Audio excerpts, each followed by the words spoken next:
আসসালামু আলাইকুম। আশা করি সবাই ভালো আছেন। সবাইকে শুভেচ্ছা আমার নতুন একটা ভিডিওতে। আজকে XM18 কন্ট্রোলারের সেটিং দেখাবো, একবারে সম্পূর্ণ সেটিং এর যেগুলা প্রয়োজনীয় সেটিংস। আপনি একটা ইনকিউবেটর ব্যবহার করেন, আপনাকে এটা জানার দরকার আছে যে আপনার এই ইনকিউবেটরের কন্ট্রোলারের সেটিংস গুলো, গুরুত্বপূর্ণ যে সেটিংস গুলা, এগুলো আপনার জানার দরকার আছে। তো এই সেটিংস গুলা বিষয়ে আজকে তুলে ধরবো, সেটিংস এর সব বিষয়। তা আশা করি পুরো ভিডিওটা মনোযোগ সহকারে দেখবেন। একবারে মানে হাতে কলমে দেখাবো, শুধু কথা বলবো না, সেটিংস গুলো বুঝাই দেবো। এটা হচ্ছে আমাদের কন্ট্রোলার, XM18 কন্ট্রোলার। আমরা মূলত, আমি বিশেষ করে ইনকিউবেটরে শুধু XM18 কন্ট্রোলারে ব্যবহার করি। এইটার প্রথমে যে কাজটা, আপনি ইনকিউবেটর কারো কাছ থেকে কিনলেন, কেনার পরে আপনার কাজটা কি? অবশ্যই আপনাকে লাইন দিয়ে চেক করতে হবে। আমরা এই যে 220 লাইন, বাসাবাড়ির এই যে 2 পিন প্লাগ একটা লাইন দিলাম। লাইন দেওয়ার পরে কি দেখাচ্ছে? এটা চালু ছিল তো, তাই এখানে প্রথমে আমি তাপ এবং আর্দ্রতা দুইটা বিষয় বুঝাই। এই যে নিচের লাইনটায় 37.7, এখানে একটা পয়েন্ট আছে, হ্যাঁ, ফোটা ফোটা আছে। 37.7 এটা হচ্ছে সেফ তাপমাত্রা। সেফ তাপমাত্রা আপনি যদি ফারেনহাইট হিসাব করেন 100-এর মতো, 100 ডিগ্রি ফারেনহাইটে ধরেন একটা বাচ্চা ফুটে ডিম থেকে, এটা হচ্ছে বর্তমান তাপমাত্রা। এটাও কিন্তু 37.7-ই আছে, সমান সমান আছে। এই 37.7 এই জায়গায় যখন 37.5 হবে, তখন আপনার ভিতরে যে হিটিং সিস্টেমটা, লাইট কিংবা হিটার যেটা দেন, ওটা চালু হবে, আবার সাথে গিয়ে বন্ধ হয়ে যাবে। আর এই পাশে আর্দ্রতা, এটা হচ্ছে সেভ আর্দ্রতা 60। এখন আপনাকে জানতে হবে সেটার এবং হ্যাচার। সেটারে আর্দ্রতা কত থাকে, হ্যাচারে কত থাকে, মানে শেষে 3 দিন কত থাকে আর্দ্রতা, ঠিক 3 দিন আগ পর্যন্ত কত থাকে। এই যে তাপ দেখছেন 37.7, এটা কিন্তু কোনো চেঞ্জ করা লাগবে না। সেটার এবং হ্যাচারে একই বডিতে যদি হয়ে থাকে, কোনো চেঞ্জ করতে হবে না। যদি সেটার হ্যাচার আলাদা হয়, তাহলে হ্যাচারে আমরা 37.5 রাখি তাপ, আর একসাথে হয়ে গেলে ওটা চেঞ্জ করার কোনো প্রয়োজন নেই। তো এই পাশে হচ্ছে আর্দ্রতা 60, আমাদের এটা হচ্ছে সেটারে আর্দ্রতা। ডিম ফুটার 3 দিন আগ পর্যন্ত, যেখানে ডিমটা ঘুরে নির্দিষ্ট সময় পর পর, অর্থাৎ হ্যাচারে দেওয়ার আগ পর্যন্ত। এটা এটাও একটু আইডিয়া দিয়ে দিই। কোয়েল পাখির ডিম যদি হয়, আমরা 14 দিন সাজেস্ট করি, 14 দিন সেটারে রাখা। মুরগির ডিম হলে 18 দিন, এবং হাঁসের ডিম হলে 25 দিন। অর্থাৎ হাঁসের ডিম 28 দিনে ফুটে, মুরগির ডিম 21 দিনে ফুটে, কোয়েল পাখি 17 দিনেই ফুটে। অনেক সময় 18 দিন লাগে শীতের সময়। 3 দিন আগে আপনি সেটার থেকে হ্যাসারে ডিম দিবেন, এবং যদি একই মেশিন হয়, তাহলে আর্দ্রতা আপনাকে বাড়াইতে হবে। আর হ্যাসারে হলে আর্দ্রতা ওভাবে সেট করাই থাকে, সেটার হ্যাসার আপনাকে চেঞ্জ করতে হবে না। এখানে আর্দ্রতা কিভাবে বাড়ায় এটা দেখায় দেই। সেটে চাপ দিবেন, সেটে চাপ দিলে তাপের অপশনটা আসবে, এটাও শিখাই দেই। ভিডিওটা পুরোটা দেখবেন, আশা করি আমি যতটুকু সম্ভব আমার যেটা বেসিক ধারণা, এটা আমি দিয়ে দিব। এই কন্ট্রোলারের সেটিংস গুলো, এই যে মাঝখানে দুইটা বাটন, এই যে আপ তীর চিহ্ন, এটা দিয়ে বাড়ায়, ডাউন তীর চিহ্ন এটা দিয়ে কমে। তাপ কিছু করা লাগবে না, তার মানে আমরা ওকে দিব। ওকে দিলে আর্দ্রতার অপশনটা আসবে, ওকে দিলে আর্দ্রতার অপশনটা আসবে। এ- এই যে এটা কিন্তু পাস হয়ে গেল, 5-6 আপ ডাউন করতেছে, লাইট অন হয়ে গেছে। হ্যাঁ, লাইট এখানে ভিতরে যেটা ডিভাইস চলবে এখানে কিন্তু শো করবে। এগুলো অনেক সময় না শো করতে পারে, এগুলো বাল্ব গুলো কেটে যেতে পারে। আপনি রিডিংটা দেখবেন কত লেখা আছে। এই আর্দ্রতার অপশনটা আসলে এটাও ঠিক আপটা দিয়ে বাড়ে, ডাউনটা দিয়ে কমে। আপনি যদি মুরগি কোয়েলের ডিম হয়, মুরগি অথবা কোয়েল পাখি, সেক্ষেত্রে উপরেরটা চাপ দিয়ে ধরে থাকলে তাড়াতাড়ি হবে, আবার এক এক করে বাড়াতে পারেন। মুরগির ডিম হলে 25 দিবেন, 75 দিবেন আর্দ্রতা। হাঁসের ডিম হলে 80 দিবেন। কাঙ্ক্ষিত যতটুকু করার করার পরে ওকে দিয়ে দিলাম, 75 সেভ হয়ে গেল। এখন 75 সেভ হয়ে গেল, আপনার উপরেরটা আছে 71, এটা যখন 70 আসবে তখন এটা অন হবে। বাচ্চা ফুটে বের হয়ে গেল, বাচ্চা ফুটে বের হয়ে গেল, আবার এটা আপনি সেটে চাপ দিয়ে ওকে দিয়ে এবার ডাউনটা দিয়ে কমাবেন, আবার সাইড করে দিবেন। এখন আরেকটা জিনিস বুঝাই, সেটা হচ্ছে ইনকিউবেটর নেওয়ার পরেই অনেকেই প্রথমে লাইন দিয়েই ওই আর্দ্রতার ডিভাইসটা লাগাই দেয়, এই যে আল্ট্রাসনিক, এটা পানিতে দিয়ে দেয়। আমি এগুলো কাছাকাছি রাখছি সবকিছু মোটামুটি দেখানোর জন্য। এটা পানিতে দিয়ে দেয়, ইনকিউবেটর নেওয়ার সাথে সাথেই এটাকে পানিতে দিয়ে দেয়। এখন এখানে এটা হচ্ছে বর্তমান আর্দ্রতা, সেভ আর্দ্রতা, এটা বর্তমান আর্দ্রতা 71 72 এরকম দেখাচ্ছে। এখন এটা কিন্তু চলবে না, আপনি যা সেভ করবেন বর্তমানটা মিনিমাম 5 কম থাকতে হবে। আপনি এখানে 60 সেভ আছে, এটা 55 হবে যখন, তখন এটা লাইন পাবে, এর আগে কিন্তু লাইন পাবে না। এখন আপনি ইনকিউবেটর নিছেন, নেওয়ার পর লাইন দিচ্ছেন, এখন বর্ষাকাল তো আর্দ্রতা একটু বেশি থাকে, 71 দেখাচ্ছে, তার মানে আপনাকে কি করতে হবে, এটা তো দিবেনই না, ভিতরে যদি পানি থাকে পানিটা আপনাকে সরাই ফেলতে হবে। অর্থাৎ ভিজা কোনো জিনিস থাকলে ভিতরে আর্দ্রতা ওইটা তৈরি করে। আর অতিরিক্ত আর্দ্রতা থাকলে আপনি হ্যাচিং রেট ভালো পাবেন না, বাচ্চা মারা যাবে ভিতরে ডিমের মধ্যে। সেক্ষেত্রে আপনি পানি বের করে ফেলবেন। এখন আপনি যদি এটা পরীক্ষা করতে চান যে আমি ইনকিউবেটর আনলাম, আমি এটা চেক করি ঠিক আছে কিনা, কাজ করতেছে কিনা, সেক্ষেত্রে বর্তমান যা থাকবে 71 আছে, তাহলে আমি কত সেভ করলে এটা চলবে, 5 বেশি করতে হবে। 71 আছে, আমি 76 করব, 76 অথবা 80 করেন, সমস্যা নেই, কিন্তু মিনিমাম 5 বেশি করতে হবে।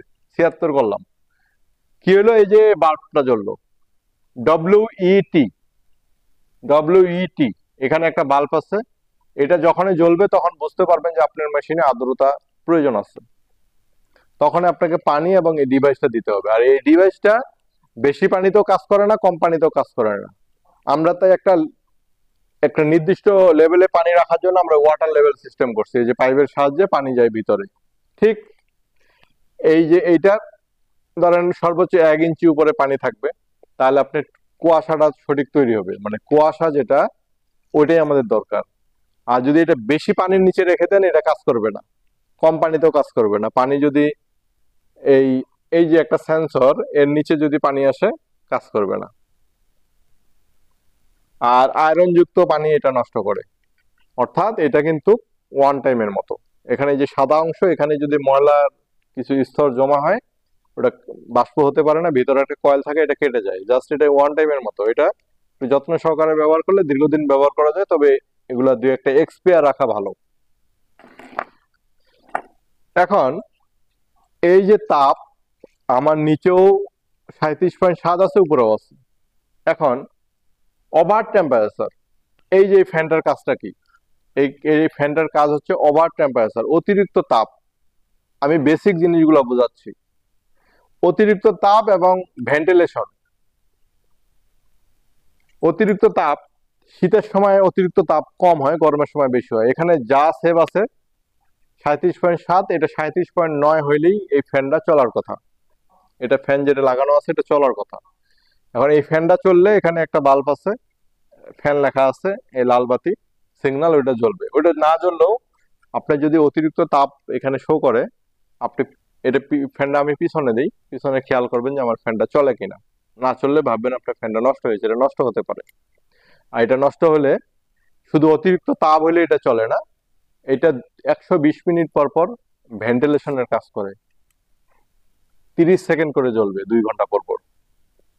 কারণ ভিতরে তো অনেক ডিমের মধ্যে প্রাণ থাকে, সেক্ষেত্রে অক্সিজেনের প্রয়োজন হয়, এটা তো বন্ধ অবস্থায় থাকে। এটা অবশ্যই গুরুত্বপূর্ণ, আপনাকে এই জিনিসটা জানতে হবে যে আমার এই ফ্যান ঠিক আছে কিনা। কারণ আপনি ফ্যান লাগা আছে, এই 2 দিন আগেও কেরানীগঞ্জে এক ভাই আমার কাছে মেশিন নিচ্ছে 1-1.5 বছর আগে, উনি জানে না ওনার ফ্যান নষ্ট। পরে বুঝায় বুঝায় পরীক্ষা নিরীক্ষা করায় টিপায় যে এটা টিপেন ওটা টিপেন, মানে মোট কথা ওভার টেম্পারেচার করে তারপরে আমি চেক করলাম ফ্যান নষ্ট। এখন আপনি এখানে ওভার টেম্পারেচার হচ্ছে না, আপনি কেমনে বুঝবেন আপনার ফ্যান নষ্ট কিনা? আপনার একজাস্ট ফ্যান নষ্ট কিনা কেমনে বুঝবেন? তখন আপনি করবেন বর্তমান তাপ যা আছে, ধরেন এখানে দেখাচ্ছে 37.6, আপনি তখন সেট তাপটা কমাই দিবেন। সেটটা আপনি 37 করে দিলেন, সেটে চাপ দিয়ে, সরি, আপনি সেটে চাপ দিয়া ডাউনটা ডাউনটা চাপ দিয়া আপনার একটু বেশি কমাই দেন, সমস্যা নেই। মোট কথা মিনিমাম 2 কমাইতে হবে। আপনার এখানে আছে 5 দেখাচ্ছে, আপনি এটা মিনিমাম 3 করতে হবে সেটটা, ঠিক আছে? আপনি একটু বেশি করে কমাই দিবেন, দিয়া ধরেন এখানে 37.5 সেভ আছে, আমি এখানে 37 করে দিছি, এই হিসাবটা সহজ করে দিলাম, 37 করে দিছি, ওকে দিলাম। ওকে 2 বার দিতে হবে।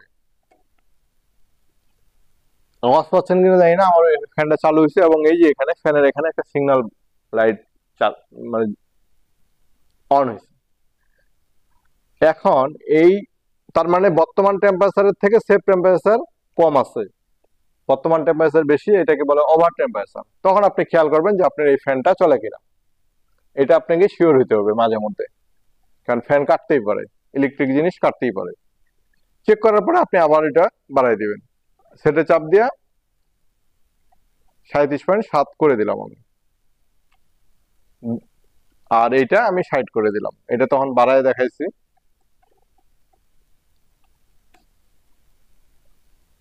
এটা বুঝতে পারছেন আশা করি, তাপ এবং আর্দ্রতা কি জিনিস বুঝতে পারছেন। এখন ইনকিউবেটর নেয়ার সাথে সাথে অনেকেই বলে যে আমার ডিম ট্রেটা ঘুরে না কেন।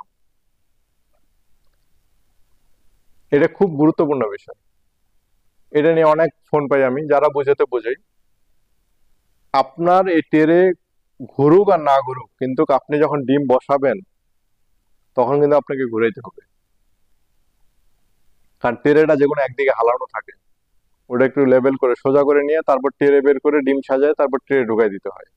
সেক্ষেত্রে আপনি উপর থেকে 2 নম্বর বাটনটা, ক্যামেরায় দেখা যাচ্ছে কিনা জানি না, কারণ আমি নিজে নিজে ভিডিও করতেছি, আমি এটা দেখতে পাচ্ছি না। সেট বাটনের নিচের বাটনটা আপ তীর চিহ্ন, এটা চাপ দিয়ে ধরে থাকবেন। চাপ দিয়ে ধরে থেকে আপনি চেনটার দিকে দেখবেন, অবশ্যই দরজা খুলে নেবেন। আমি দরজা খুলতেছি না কারণ ভিতরে লাইট জ্বলতেছে, আলোর জন্য জিনিসটা ভালো দেখাবে না। আমার ট্রে কিন্তু ঘুরতেছে, ট্রেটা যদি না ঘুরে, চাপ দিয়ে ধরে থাকার পরে না ঘুরে, আপনি ছেড়ে দিবেন, ছেড়ে দিয়ে আবার চাপ দিবেন, ছেড়ে দিয়ে আবার চাপ দিবেন, ওটা ঘুরবে। এবং আপনি যদি চেক করার জন্য দেখেন যে আমি শুধু চেক করব ঘুরে কিনা, আপনি একটু ঘুরলেই বুঝতে পারবেন যে আপনার এটা ঠিক আছে, ও সময় মতো ও ঘুরবে, এটা টাইম সেট করা আছে। আর যদি মনে করেন যে আমি ডিম ঢুকাবো অথবা বের করবো, তাহলে অবশ্যই ট্রেটা সুবিধাজনক জায়গায় রাখবেন, যেন আপনার ট্রেটা বের করতে পারেন, ঢুকাইতে পারেন, তাহলে ডিমের মধ্যে ওই ট্রেটা লাগবে না, ভাঙবে না। এটা গেল একটা বিষয় টার্নিং এর। আপনি যদি মনে করেন যে আমার ট্রে ঘুরে না টাইম মতো, কিংবা এটা আপনার, আমরা এখানে 60 মিনিট দিয়ে রাখি, যে এই ফ্যাক্টরি সেটিং থাকে 90 মিনিট, আপনি দেখবেন যে আপনার কয় মিনিট সেট আছে, আমার টাইমিংটা কয় মিনিট সেট দেওয়া আছে, টার্নিং এর টাইমটা। আপনি সেটে চাপ দিবেন, সেটে চাপ দিয়া 3 নাম্বারটা ডাউনটা, সেটে চাপ দিবেন আগে, তারপর এটা চাপ দিবেন। এই যে F1 এবং 90, এটা 90 মিনিট দেওয়া আছে। আপনি যদি চেক করার জন্য চান, আপনি 1-2 মিনিট দিয়ে রাখলেন, এটা দিয়ে কমায়, এটা দিয়ে বাড়ায়, আপনি জাস্ট যতটুকু দরকার অতটুকু দিয়ে রাখবেন। আমি 60 দিয়ে রাখলাম, কারণ আমি ইনকিউবেটরটা পাঠাবো, এটা একবারে সেভটা করে নিলাম। এই যে 120 মিনিট, এই যে দেওয়া আছে এই ফ্যানটা ঘোরার, ঠিক আছে, 120 মিনিট দেওয়া আছে। তো এটা আমরা একটু কমাই দিই আর কি, 60 মিনিট দিই। এটি ফ্যাক্টরি সেটিং, কিন্তু আমাদের গরমকালে এত গরম হয়, তাই একটু ভেন্টিলেশনটা একটু কাছাকাছি দিলে ভালো হয়। তা আশা করি বুঝতে পারছেন এটা। এখন বাসায় অনেক বাচ্চা থাকে, কিংবা আপনার নিজেদের ভুলের কারণে এই প্রোগ্রামটা টিপাটিপি করে ভুল হচ্ছে, সেটিংস গুলা কি করবেন তখন? আপনি কাউকে পাচ্ছেন না, তখন আপনি এই যে মাঝখানে যে দুইটা বাটন, মাঝখানে দুইটা আপ আপ এবং ডাউন, এই দুই আঙ্গুল দিয়ে চাপ দিয়ে ধরে থাকবেন। এই 0 0 হয়েছে, একটু অপেক্ষা করবেন। একটা অ্যালার্ম দিল, আমি ছেড়ে দিলাম, তার মানে এটা ফ্যাক্টরি সেটিং নিয়ে নিল, রিসেট হয়ে গেল। ফ্যাক্টরি সেটিংটা থাকলে কোনো সমস্যা নেই, শুধু এখানে তাপ 37.7 জায়গায় এখানে 38 হয়ে যায়, ওইটা আপনি কমাই দিবেন, 37.7 করে দিবেন। কারণ আমাদের দেশে গরমের সময় এত গরম হয়, তাই আমরা 37.7 রাখি। এখানে মোটামুটি আমি আমি বোঝানোর চেষ্টা করলাম, আমার যতটুকু বেসিক মনে হয়েছে, যে এটা না জানলেই না। কারণ আপনার কাছে ইনকিউবেটর আছে, অথচ এটার সেটিংস গুলো আপনি বুঝেন না, যেগুলো প্রয়োজনীয় সেটিংস এটা বুঝেন না। আর টার্নিং এর আরেকটা বিষয় আমি বুঝাই, এটা দরজা খুলে আপনারা চেক করবেন। এটা একটা সুইচ, এখানে লেখা আছে মাইক্রো সুইচ, দেখা যায় কিনা জানি না, মাইক্রো সুইচ। এটা আমরা লিমিট সুইচ বলি। লিমিট সুইচ বলার কারণ হচ্ছে, এই লিমিট এই পর্যন্ত ট্রেটা ঘুরে, এখানে টাচ হইলেই, মানে এই পাতিরাতে টাচ হইলে একটা আওয়াজ হচ্ছে, তার মানে এটা ঘোরা বন্ধ হয়ে যাবে। ঠিক আছে, এটা ঘোরা বন্ধ হয়ে যাবে। এটা কিন্তু নষ্ট হয়, এটা নষ্ট হয় অনেক সময়, যদিও আমার অভিযোগ খুব কম পাই। এটা লাগানোর কারণে অনেক সময় ভেঙে যায়, এটা খুলে যায়, পার্ট বাই পার্ট খুলে যায়, তখন আর এটা কাজ করে না। তো এইটা অনেক সময় আবার এই যে ডেবে যায়, টেরের ভারিতে ডেবে যায়, ডেবে গেলে এই সুইজিং যে আওয়াজটা, এই যে সুইজিং, এই আওয়াজটা করে না। আপনি যদি দেখেন আপনি বাটন প্রেস করার পরে ঘুরে না, তখন আপনি এই দুইটা সুইচ চেক করবেন, দুইটা সুইচ এভাবে চাপ দিবেন, আওয়াজ করে কিনা। যেই সুইচটা আওয়াজ করে না, ওটা চেষ্টা করবেন একটু উপরের দিকে চাড়া দিয়ে দিতে, উপরের দিকে চাড়া দিয়ে তারপরে একটু চাপ দিতে বলবেন, চাপ দিবেন। তারপরেও নষ্ট হতে পারে, নষ্ট হলে তো নষ্টই, কিন্তু চেষ্টা করবেন এটা ডেবে গেলে, এটা কম কম নষ্ট হয়, ডেবে গেলে একটু চাড়া দিবেন, আবার ঠিক হয়ে যাবে। ঠিক আছে, এরকম আওয়াজ করলে ভাববেন ঠিক আছে। আর টেরেটা এখানে টাচ হইলেই ঘোরা বন্ধ হবে, এটা মাথায় রাখবেন। ঠিক আছে, এটা খুব গুরুত্বপূর্ণ বিষয়। যদিও এই সিক্রেট বিষয়গুলা কেউ দেখায় না, আমি এটা দেখাই দিলাম। এই দুইটা পয়েন্টে তার থাকে, মাঝখানে একটা ফাঁকা থাকে। ঠিক আছে, এটা কিন্তু 220 ভোল্ট বিদ্যুৎ থাকে, আমরা এটা টেপ পেঁচাই দিই, যেন কারো কোনো সমস্যা না হয়। তা আশা করি বুঝতে পারছেন।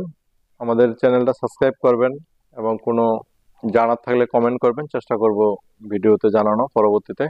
দেখতে পাচ্ছেন আমি কিন্তু পুরো ভিজে গেছি, কারণ এখন মানে রাত 12টা 12:30 বাজতেছে, ভিডিও করতেছি। কারণ এটা খুব গুরুত্বপূর্ণ, অনেকেই জানতে চায়, হয়তো এগুলার ভিডিও, কিছু কিছু ভিডিওতে এই সেটিংস গুলা কিছুটা বলা হয়েছে। আর লম্বা ভিডিও, আসলে অনেক লম্বা ভিডিও মানুষ দেখেও না, মানুষের তো সময়ও নেই। কিন্তু যাদের আহ, দরকার, তারা অবশ্যই ভিডিওটা দেখবেন মনোযোগ সহকারে, প্রয়োজন হলে ডাউনলোড দিয়ে রাখবেন, শেয়ার করবেন, অন্যদেরকে দেখার সুযোগ করে দিবেন। এগুলো কিন্তু মোটামুটি সিক্রেট, এই বিষয়গুলো কেউ তেমন একটা দেখায় না। তা আমি চেষ্টা করি যতটুকু সহজভাবে বুঝায় দেওয়ার। আরো কিছু জানার থাকলে কমেন্ট করবেন, ইনশাল্লাহ আমি ভিডিওতে জানানোর চেষ্টা করব। ভালো থাকবেন, আসসালামু আলাইকুম।